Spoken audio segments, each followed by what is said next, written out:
Amen. 1 Timothy 4:12. Let no one despise your youth, but be a pattern to the believers in word, in conduct, in love, in faith, and in purity. Amen. So, salamat sa Ginoo nga tinguha gyud sa Dios, nga ang buhat sa Dios nakapunting gyud diha sa mga batanon aron gyud mahimo gyud ma-gospelize ang bisan pa man ang nga sa mga campuses.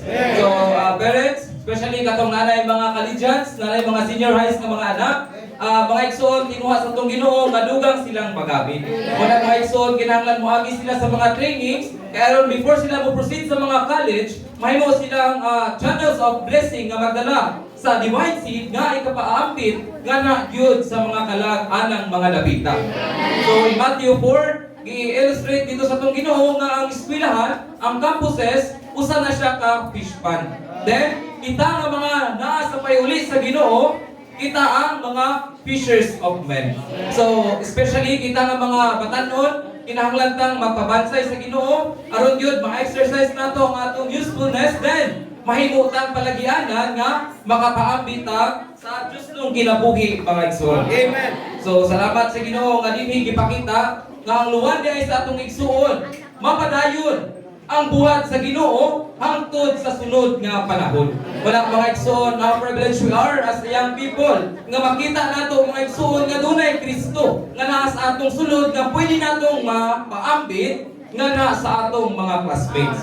So siguro kalaganan nato diri is mga students. So walay rason nganong dili ta makapaambit sa atong sa Kristo nga naa nato. So mga igsoon, ang maayong opportunity mao man ang eskwelahan.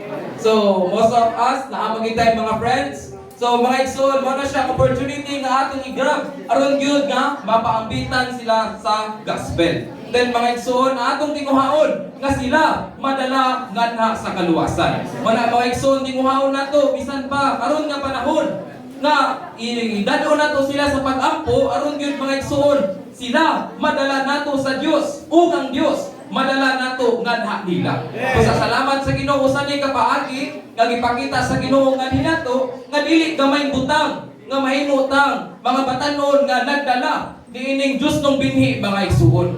Wala nga for the propagation, especially sa mga campuses mga igsuon, kinahanglan natong masayod nga daghan paayong paagi ang gipakita sa atong Ginoo mga igsuon.